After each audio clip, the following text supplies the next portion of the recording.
Modern medicine is incredible. We've got robots that can perform surgery through tiny little cuts just a few centimeters long. But what if one of the biggest factors in your recovery wasn't the fancy robot, but something as simple as how tall you are? Today, we're going to dig into this really surprising connection. So yeah, this is the big question we're tackling. When you think about healing from something like robotic lung surgery, you probably think about the surgeon's skill, or the tech, right? But it turns out new research is pointing to this hidden factor that might actually predict who's going to be in pain long after they've left the hospital. Okay, get a load of this number. It's pretty staggering.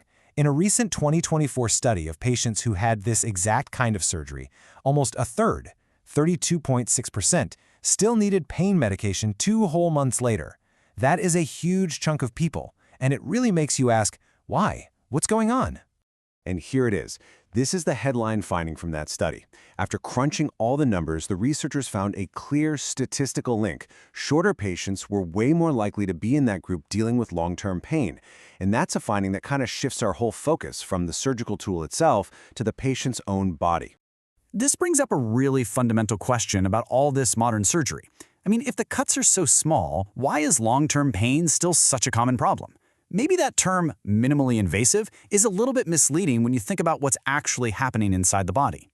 Well, the medical world actually has a name for this. It's called post-thoracotomy pain syndrome, or PTPS for short. Basically, it's defined as pain that just hangs around. It sticks to that surgical area for 2 months or even longer. And a lot of the time, it's what they call neuropathic pain, which means it's coming from nerve damage. And this picture, wow, it does a great job of showing how that nerve injury can happen. You see, even if the little entry holes are tiny, the robotic arms and cameras still have to move and pivot around inside your chest. And to do that, they have to pass through that super narrow space between your ribs. And guess what lives there? All these sensitive little nerves called the intercostal nerves. Yeah, and this quote from a medical journal really puts it bluntly. The pressure from these rigid instruments moving around can be so intense that it actually damages those nerves. And that's what can trigger that chronic pain we see in PTPS. It's just the physical reality of trying to work in such a cramped space. So how does all of this circle back to our original question about height? Well, if nerve pressure is the main villain here, then the amount of space a surgeon has to work with suddenly becomes really, really important. Okay, so here's the core hypothesis, and it's actually pretty logical. The study suggested that a person's height is directly related to the size of their chest cavity. Taller people, they tend to have a wider chest and, most importantly, more space between each rib. But for shorter people, that space is much narrower. And less room means those surgical tools are much more likely to pinch, press, and irritate those intercostal nerves. It's really just a matter of physics. All right, so it seems pretty straightforward, right? The robot's tools and the patient's anatomy are the key. But is it really that simple? Is the robot automatically a less painful option than a traditional open surgery with a big ol' incision? Let's see what some other research has to say about that. Because when you zoom out, and you don't just compare robotic surgery to itself, but you put it up against other methods, like video-assisted surgery or old-school open surgery, the whole story about pain gets a lot more complicated. Now check out this data from a 2019 study. It compared all 3 methods side by side. Take a look at the pain score on day 3. On a scale of 10, they're all super low. And actually, in this group, robotics was a little bit higher than open surgery. And look at the hospital stay, almost identical. The one thing that really stands out, robotic surgery took a lot longer to perform. So the study's big conclusion was pretty clear.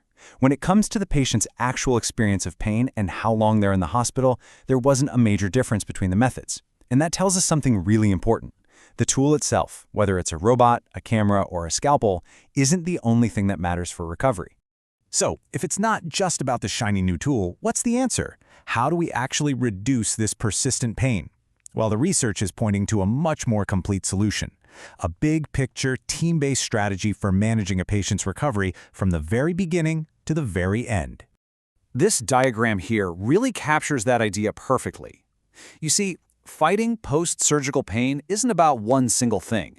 It's a coordinated attack. It involves the surgery, the anesthesia, the medication, the patient's mindset, everything. It literally takes a whole team. So let's break that down. First, surgeons are always trying to make their techniques even less invasive. Second is the smart use of regional anesthesia, basically numbing the specific nerves they know are going to be affected. Third, a proactive medication plan. They give pain meds around the clock to get ahead of the pain, instead of just chasing it after it shows up. And finally, the thing that ties it all together is that multidisciplinary team that puts this whole plan into action. So here's the real takeaway.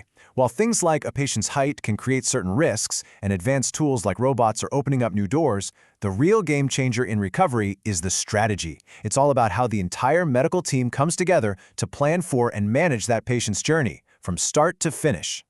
And that leaves us with one last big question to think about. Our technology is just leaping forward at this incredible pace. But how do we make absolutely sure that our understanding of the human experience, of pain, of healing, of well-being keeps up?